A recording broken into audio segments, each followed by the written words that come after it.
When we talk about trauma symptoms, we end up focused a lot of the time on the venting side of things, the acting out, the lashing out. But there's this other side of how trauma can control your behavior, and it's through self-suppression. And I want to share with you a video I made early last year where I talk about 40 signs that your trauma is driving you to suppress yourself. Even if you think this doesn't apply to you, I think you might find that it does. Some people who were heavily criticized or bullied when they were small create a coping mechanism of suppressing themselves. And the idea is, if you can stay off the radar screen of the person who tyrannizes you, you don't challenge them, don't try hard to accomplish anything, don't attract attention, don't admit mistakes, you'll be safe. And maybe that was true in childhood, but if this goes on into adulthood, it can turn into a really hard pattern of avoidance. Avoidance of connection with people, of accomplishment, of meeting your own material needs, and of pursuing a life that makes you happy. Now, avoidance makes your life small and lonely. It can make it feel like some force outside yourself is making it impossible to change. And believing this can make people not only feel helpless, but sour and angry. Do you know people like this? That defensive anger is kind of a self-fulfilling prophecy. They're so sure that they won't be understood or accepted, they kind of lead with criticism and blame. We all have this a little bit. Hiding, criticizing, blaming other people as a way to keep our fears at bay, that we don't belong, that we're not good enough, that no one likes us. And that resentful martyr energy really does push people away. Despite anything else that might be good about you, it can ruin relationships and the possibilities of your life. So it's good to notice it, to take stock from time to time and see if unconsciously you're actually blocking yourself from the life you want. So I've made a list of more than 40 signs that you might be acting out on an old, unhealthy pattern of keeping your life small that's sabotaging you being happy. So let's start with material self-suppression, because that's what I'm calling it, suppressing yourself. Number one, you confuse living simply with actually what's self-neglect. Maybe expressing resentment at people who have decent things, an okay house, clean clothes, good healthy food, and imagining that not having these things puts you on a higher moral plane, like you're just not so materialist or something. Number two, your living space is cluttered and dirty. Yeah, that is a way to self-suppress. When your space isn't clear, you don't have space to invite people, to dream, to have orderly thoughts. For people with CPTSD, having clutter in your space can increase dysregulation. Number three is you don't exercise, even though we all know what a strong medicine it is for depression, for dysregulation, for anxiety, for your health in general. Not exercising is a way of suppressing yourself, because if you did, you would begin to bloom. That's what happens. Number four, you go to bed day after day feeling guilty about what you ate that day. So what that points to is that you have a chronic pattern of eating in a way that you don't want to eat. And, a lot of people do this. I do it sometimes. But it's this terrible feeling going to bed at night and thinking only about what I ate and beating myself up over it is definitely making myself small. The best thoughts I can have are clear, free, happy thoughts that empower me to eat the way that I intend to eat the next day. Number five, you're waiting until you're a different weight before you buy decent clothes. Do you have that? Do you have multiple sizes all over the closet and in the drawers? And then you don't have anything nice because any day now you're going to change the way you eat and not feel guilty at night. That whole thing. That is self-suppression. You can go ahead and have decent clothes at the weight you are right now. Number six, your car is full of litter. If you drive a car and it's full of litter, this is kind of like the equivalent of having a messy house. And it communicates to other people that you maybe don't have your thoughts in order. And I bet you're avoiding giving people rides places. Free up your life. Clean out your car. Make it decent. Wipe down the dashboard. Number seven, your desk is cluttered. Same thing as the car or the house, but your desk is where you sit down. If you're like me, I work at a desk, and I intentionally have a desk that's really smaller than I would like it to be, because if you give me extra feet at the end of the desk, I'll pile it up with papers. I've always got like a ton of papers and a lot of stuff going on, and every morning I get up, I make my bed, and then I tidy up my desk. And I guess I could do it the night before, but I'm too tired at that point. I get up in the morning and I tidy my desk, and I have these shelves where I put things like, this is something I'm not dealing with today, but I'm dealing with it tomorrow. And I have these really cool like colored plastic pocket folders that I put them in, and by project, and they're see-through so I can see what they are. So that way I can have, 20 projects going, but not on my desk.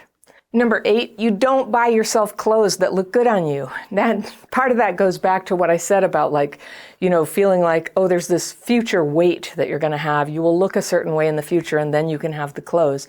But actually, you deserve to buy clothes that look good on you right now. And I know hardly anybody has money for all the clothes they would ever want. But even if you go to thrift shops, I love thrift shops, you get to pick out the clothes that look good on you. Number 9, your bras and underwear are tattered, stained, frayed, falling apart. This is a way that you communicate to yourself that you're not worth it. And again, I know they cost money, but you can go to some place like Target, and it's really not that much to have decent, proper, newish underwear and bras. And what about another form of self-suppression, romantic self-suppression? This is another way that you might be playing small. All right? There's someone in your life who mistreats you, and you've said nothing because conflict for you is unbearable.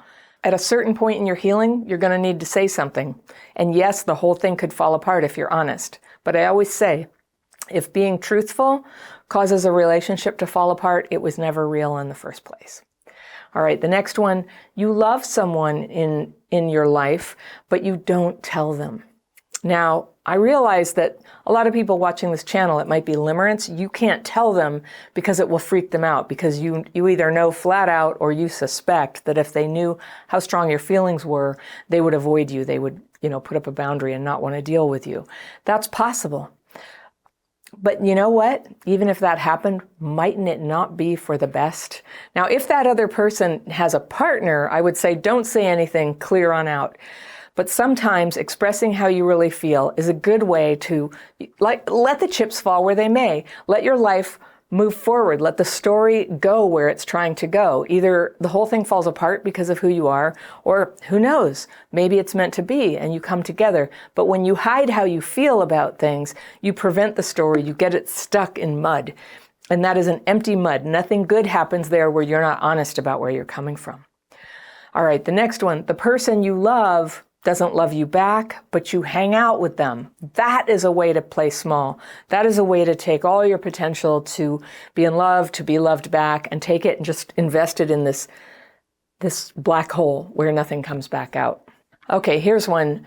You date someone for years, but you don't commit. Maybe they want you to commit, but you can't. You kind of want to keep it in limbo forever. Now, is limbo really the best for anybody here? If the relationship is not good enough to commit, maybe is it right to let it go and open up your life to something new that is really fabulous, that you really do want? Something to ask yourself. All right, another one. You have a partner who loves you, but you're not faithful to them.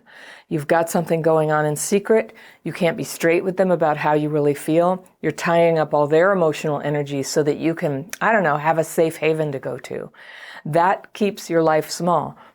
No good thing comes to people who are dishonest like that. All right, similarly, you're in a relationship you know can't last, but you don't leave. Another way to tie up all your emotional energy and make sure nothing wonderful happens. And finally, on the relationship front, this is a way to keep your life small. You really want a relationship, but you don't do anything about it, right? This is really common for people with CPTSD, like trying to meet somebody, putting yourself out there is very triggering. Creates the possibility that you'll get rejected, that you'll feel terrible, that you'll go through abandonment melange. Abandonment melange is a very painful emotional state that can happen to people who were abandoned as kids. That's this very intense combination of grief and anxiety and rage. And it comes down upon you and feels like your life is over because somebody doesn't like you. But when you have a name for that phenomenon, you can handle that phenomenon. It's abandonment melange, and it's a emotional wave that comes over people who have that history of abandonment. But guess what? Then it passes right on by when you know what it is. You can afford to put yourself out there. You can afford to express that you like somebody and they don't like you back. But to do that, it's really important to be able to strengthen your ability to handle big emotions. I'm going to talk about that at the end. All right, here's another one. You wish you had friends, but you say publicly that people are terrible these days, and you insist they're not worth the trouble. I see so much of this in the YouTube comments, and I think a lot of these, I'm actually responding to things I see in the YouTube comments. A lot of pessimism. Just pessimism about people. People suck, men suck, women suck. All women want is money. All men want is sex. All this is trauma-driven thinking. And I just encourage you, do not commit to these thoughts. Have an open mind. Obviously, there are great people out there. And obviously, love does occur. If you want to have friends, if you hope to ever meet a partner, then the cynicism needs to be addressed and healed. It needs to get out of the way so that you can have an open enough mind to go out there and have some adventures, take some risks. All right, here's one. You never have people over. Maybe you go to their house sometimes, but you never have people over. That's a sign you're playing small. One is you complain and gossip about a friend, but you don't talk to the friend about what's bothering you. So that's a way that you vent without actually solving the rift in the relationship that's keeping you not only disconnected from them, but causing harm to their reputation. All right. It's your friend's birthday, but you don't send a note. And here's the thing about Facebook is if you're on Facebook, you can know people's birthdays and it'll come up every day that it's happening. And I sometimes talk about this man, my friend, when I was growing up, she died when we were 26 and I stayed friends with her mother. And her mother, one of her big regrets is that she stayed with my friend's father for so many years. And after he died, when she was 80, she got together with a longtime friend who was also widowed, and they had the most wonderful romance of their lives. And the guy, his name was Dick, and he said what he did was he kept a Rolodex, because that's what people their age do, is keep a Rolodex. And he kept track of everybody's birthday. He kept track of the big events, like if they had been in the hospital or they had a child or maybe a loved one died. And he kept track of all that. And every day he'd go on his date Rolodex and he'd see who do I need to reach out to. And he'd call them or send an email or a card. What a lovely guy. And you know what? He had oodles of friends. He had a lot of joy, a big warm heart. And really, no matter what you've been through, you can be like him. So my friend who married him as her second marriage, she said that her 80s were absolutely the happiest decade of her life. And she only wishes that she had found him before. And it really opened her heart to be around somebody who was so loving to people in general. He was a nice guy. I got to meet him too. Okay, here's one. You're walking down the street. There's not a lot of people around. You pass somebody and you look down. Do you do that? That is a small thing to do. It is so much more joyful, and it makes life better for you and for the person you pass to just say hello, give them a little nod. You don't have to get into a big conversation about it, because I know that's what you're worried about. The next one, before you leave your house, you look around out the window to make sure that no neighbors around, because also you don't want to talk to them. And I know, I have some neighbors who are very, very talkative, and the minute you let them in, you give them an inch and just say, hey, how's it going? Oh yeah, it was raining. This whole conversation erupts. So this is about having boundaries. If you don't want to have a deep conversation when you say hello to people, you practice your exit lines. You go, I'm so glad to see you. I have to go right now, but take care. See you next time. And you say that and you make your exit. And now it's safe for you to say hello to the neighbors. You might be making a tremendous difference in their lives just by connecting with them. And I know it's good for you. All right, here's one. You have people you love, but you don't call them, right? Same sort of principle. Or when your phone rings and it's someone you know, you don't answer. It would be a big conversation. I can't deal with it. If you have boundaries, you can call your friends and you can pick up the phone when they call. Here's one. When a dog comes over and wags its tail, pet the dog. Don't ignore it. Ignoring the dog, ignoring love when it just shows up like a little loving creature shows up in your path, take the love. Just give them a little pat on the head and say hello. Okay, here's another category of self-suppression. You don't participate when participation is called for. For example, right, when you join a group, it gets uncomfortable for you. And not only do you leave, but then you tell everybody how crappy the group is and criticize them. Have you done that? Like burning your bridges on those people. If you really don't feel right in a group or in a friendship, it's okay to leave. It's okay to set boundaries and go. But whenever possible, don't burn your bridges. Don't talk bad about those people. I mean, basically, don't talk bad about anyone. It's just not a good idea. It's not necessary. You know that old rule, is it true? Is it kind? Is it necessary? Before you say something about people. All right. When you go to a potluck dinner, you bring something cheap or you bring nothing, right? And then you don't lend a hand with cleanup. That's a way that you don't participate. Talk about not participating. As a person who hosts a lot of potlucks, I know exactly who it is who brings like a protein, who brings a salad, and who brings a 6-pack of cheap soda and dumps it on the table, you know? I don't mind. I tell everybody, you don't have to bring anything, but I love the people who participate, and the people who, you know, bring something that's nice to eat, and the people who help me clean up will always get invited back again. All right, here's another one. You go to 12-step meetings, but you don't work the steps. A lot of people do that. 12-step meetings, any particular meeting you go to is really only as good as the proportion of people who have some recovery there, and recovery comes through working the steps. And, you know, this is just a little talk about 12-step life. And I know you're watching this, it might not be your thing, but it applies to a lot of situations you go to. I've been to meetings where almost nobody was working the program. They were just going there talking about how terrible everything is in their life. And you know what? It's depressing. It's depressing. There's room for new people to talk about what's bothering them when there's a lot of other people who are talking about the solution. So if you're trying to recover, but all you're doing is going in and saying how terrible everything is, I have news for you. Saying how terrible everything is not really going to solve anything. We all have to like recognize it at some point that maybe things aren't going well, and maybe you tell somebody because you're asking for help, like in a group or to a therapist or a friend or a sponsor. But talking about your problems and how unhappy you are at a certain point makes you more unhappy. And not only that, it brings down other people. And you would be wise, if you do want to feel happier, go to where people are talking about their solutions, how they made things better. Listen to them, match them. Start using your time, for example, in a 12-step meeting when it's your turn to share. Say what the problem is, but then talk about the tools you use to make it better. Talk about the solution. There's people in the room who need to hear it. Even people who have been there longer than you, they need to hear that. They need to hear, what do I do? But what do I do? But what helps? Talk about what helps. I know you've done things that help. And every day, if you're working on healing, and this is true also like in my membership program, if people are working my program of healing, they're going to have little victories. And those little victories are medicine for everybody in the community. You can do that in the comments in YouTube too. Share your successes. All right, there's this other form of self-suppression around accomplishment. And, you know, you might think it keeps you safe from criticism and rejection, but it doesn't work. So here's how you can tell if you're, you know, suppressing yourself around accomplishment.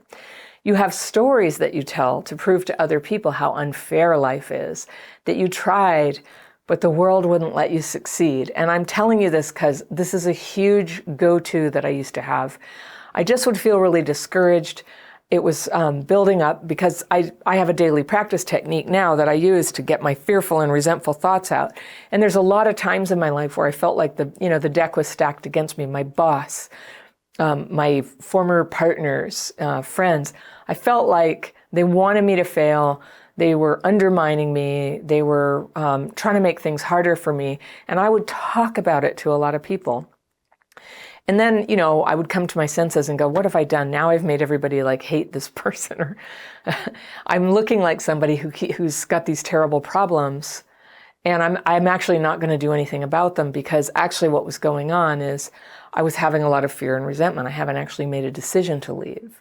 But what I teach when I'm teaching people how to recover from trauma is to take back their sovereignty. That means not only do other people dictate how you heal or what you need, but it means you've got to take responsibility if something's really terrible for you, that it's for you to change, that other people, like, there is no like knight in shining armor who's going to come along and like save you from your job or save you from your terrible group of friends. That if it's really so bad, instead of talking to people about it or complaining, it's time to make a change. And I know change is hard. I know. All right, here's another one. You hate your job and you want to be promoted, but you can't because you don't have the skills, and yet you don't go learn the skills. This is really, really common. It surprised me. I didn't learn this till I was in my 40s. How much mobility was there for me if I would actually do that. I used to really externalize responsibility for me getting anywhere at work, and I was always very unhappy about it. And I would say that I tended to be underemployed and underutilized. I think I had a lot of potential when I was younger, but because of the drama from the problems in my life and the trauma, and then my own self-suppression, instead of like asking for a raise, I would just be resentful for 2 years that I didn't get one, And there's a lot of power in asking for a raise. If they don't give you one, you can still stay and you've lost nothing, or you can take that as information and you can go do something else. And I know there's going to be a ton of people in the comments going, blah, blah, capitalism. And you know what? That's just more self-suppression. Like, you really are literally not in a position to change the economic system where you live. You are in a position to change your actions, to move yourself somewhere where you might better like to be. And I thought that I couldn't raise my income for years. I really felt suppressed by this. And then I had a kid, and the kid's dad left me, and I had to raise my income. And so many single parents have been in this situation. And I had to think real quick about how I was going to do that. And it turned out that once it was absolutely necessary, I did what was necessary. I made huge changes in my life, and I learned some skills. I changed my appearance. I started showing up on time. I started showing up with an attitude that would help me earn more money. And it was, I just laid it on the line. And then I asked for the raise. My boss complained, but I got the raise. That's what happened. So I just am urging you, don't predict that the world is unfair. That's what I'm talking about, that sort of projection. Like, I never get what I want. It's always unfair. A lot of things are unfair. You haven't gotten a lot of things, but that doesn't mean you shouldn't just take the logical action to move toward what you want. And that's what this video is about ways you block yourself from getting what you want. Cynicism, pessimism, giving up, blaming other people, all that stuff. Like, we all do it a little bit, but at a certain point, it's important to shift gears and figure out, like, what can I change here? Because it's not going to change unless I change it. One thing that I can guarantee is going to hobble your ability to make a positive change in your life is if you're looking at screens during every free hour, looking at your phone, looking at your computer, looking at streaming, whatever it is, games. The time doing that is time taken away from your potential to make a positive shift in your life. Screens are nice for relaxation. They're necessary for work for a lot of us, but they should not fill up all your hours. Personal development. Okay, personal development could be happening on screens. You're on a screen right now to watch this video. It's important to use your time well to move your life forward into how you want it to change. All right, here's one. The knowledge you need is available for free online, but you don't spend time to learn it. So many of you have heard the story, but in 2008, 2009, when the market crashed, and I was a consultant at the time, and everybody who used to hire me got laid off their jobs, and therefore I didn't have a job. I trained myself how to make video, and I had learned it long ago before it was digital. I didn't really know how to edit video in the digital world. And so I Googled it. I started a video company, and I taught myself to edit. And I hired somebody to do the camera work, and together we cobbled together a little company that ended up growing into many people that flourished until Crappy Childhood Fairy took off, and I let that business go and handed it off to one of my colleagues, and now I do this. But my experience editing video has always been such a feather in my cap. I have, you'll never be sorry you know how to edit a video, especially if you do what I do. All right, here's one. You live buried in debt, and because of the debt, you can't make changes. So a friend of mine said this to me in my 20s and said, I think I know why people go into debt. They do it so that they don't have any choices. And I thought, that's preposterous. I was in debt at the time. I was in debt because I couldn't pay it off. But the thing is, back in my day, they didn't give you a credit card the minute you were born. I think I was like 29 or something when I finally got a credit card, and I lived all that time. I had some student debt, I paid it off. I got this credit card with a $400 limit, and then it was always at a $400 limit. Like, I made this mental adjustment. And so always in my mind, it's like, well, I'd really like to take this trip, but I can't till I pay off my credit card. And it's kind of like what I said about clothes. I'd really like to have decent clothes, but I can't until I lose 20 pounds. It's the same thing. It's like putting into the future. It's taking yourself and distancing yourself from the future. So either, whether it's clothes or debt, either you accept things the way they are and go ahead and be happy anyway, or you solve the problem so that you can follow through on this plan you have to pay off the debt and then take the trip. But holding that debt right there, it's always like this little bookmark or a doorstop. You just can't open the door. You can't go where you're trying to go. All right, here's one. You don't get medical checkups and you don't get your teeth cleaned regularly. That's a big one. I'm always trying to encourage people with CPTSD that that's a concrete form of self-neglect that can cause real problems. And then I want to talk about this last category, and I was trying to think of what to call it, but let's call it suppression of joy and growth.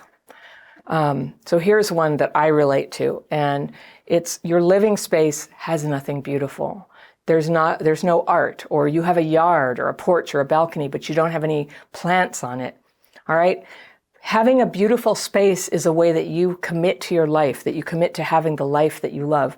Now, if you really don't care about art or flowers or anything like that, okay, fine. I bet you have your equivalent thing about making your space nice and treating yourself like a proper adult who has proper things, proper furniture, proper silverware, proper bras and underwear, right? But to allow yourself to really blossom as a person who has what you need, all right? Here's one. You'd like to have a pet, but you don't get a pet. And I think I'm throwing that in because I really want a dog. And I'm not getting a dog right now because I travel so much to do live shows. And I haven't figured that out yet, but I really want a pet. And I think that having a dog again in my life is going to be a really happy thing. And I'm having to delay happiness on that. But it's worth it because I get to travel and see you. Here's one. You feel vaguely resentful around people who are happy or accomplished. Now, this is something we talked about in a video not that long ago. What is it about people who aren't screwed up or traumatized that makes us so uncomfortable around them? And as one person pointed out, and I think this is right, it's shame, right? Shame comes up around people who are okay, and we begin to compare ourselves to them, even though they're probably not comparing themselves to us. We're doing it for them and then pulling away from them. So we end up with like envy, resentment, avoidance around people who have fun, opportunities, joy to bring into our lives, great people. And that's one of my regrets, is some of the wonderful people I've crossed paths with who I allowed that friendship to just slip away. Because I don't know, I felt resentful or envious of how successful they were, or how beautiful, or how kind. So do you recognize any of these forms of self-suppression in yourself? The solution is to begin expressing who you are. And I understand quite well how that can be tricky when you grow up with abuse and neglect, because you might have a prickly side, you might have a difficult side, you might have a little bit of issue with emotional dysregulation where you lash out when stuff gets stressful. People trigger you. So when people say, hey, just be your true self, I know as few others can understand, how risky it is to just be yourself. So becoming yourself is a two-part thing. It's not just letting your true personality and thoughts hang out. It's not just that. Your true self also has all kinds of values, consideration, restraint at times, thoughtfulness, strategic behavior, like that's part of you too. And they need to come up together where you think to yourself, do I need to mouth off to this other driver right now? Is that necessary to be my real self? Or is my real self also somebody who can be patient about somebody who cut me off in traffic, who can hold my tongue, who can go use my tools to go release that stress before it gets all stuck inside me and turns me into an angry, serrated knife, as my meditation teacher used to call me, a serrated knife. So I don't want to be that person. My real self is not that. That layer, that angry layer, was a byproduct of my trauma. And I'm healing that, and you can too. So the solution isn't just running around screaming at people about whatever we feel or things like that. The solution is self-awareness, right? The solution is self-expression, balanced, self-awareness, self-expression. So people with CPTSD, when you ask what they really want in life, quite often they can't tell you. The question brings up grief and anxiety, like, I don't know, I'll never get it anyway. But it's good to know what you want. It's good to write it down. And discovering that can be a process. A lot of people who come into my programs, I go, write down your wildest dreams of what you really want. And a lot of people will whisper to each other, is it just me? I can't even articulate it. Give it a little time. Start writing down what you know about it. Let it be vague at first. You express yourself with who you are, how you present yourself, what you say, and what you become in life. And that's what healing looks like. And as you heal, you do that a little bit. And trust me, you're going to just get all effed up in your head. Like, why did I say that? I shouldn't have. I just blurted out something. Now everybody thinks I'm an idiot. This is part of healing. This is part of it. So gradual, incremental experimentation, it always involves some fumbling, all right? It always involves some failure. And if you've lived your life in fear of criticism, because that's how it all started for you, you're going to need support. You're going to need perseverance to just keep going one foot in front of the other, becoming your real self, expressing yourself. So this is what you would have been doing as a child if you would have been free to be yourself and supported to learn how to be yourself. Now, maybe there's a little developmental delay there, but now is your time. You're going to need tools. You're going to need books, videos, courses to guide you. You're using a tool right now watching this video, so that's great.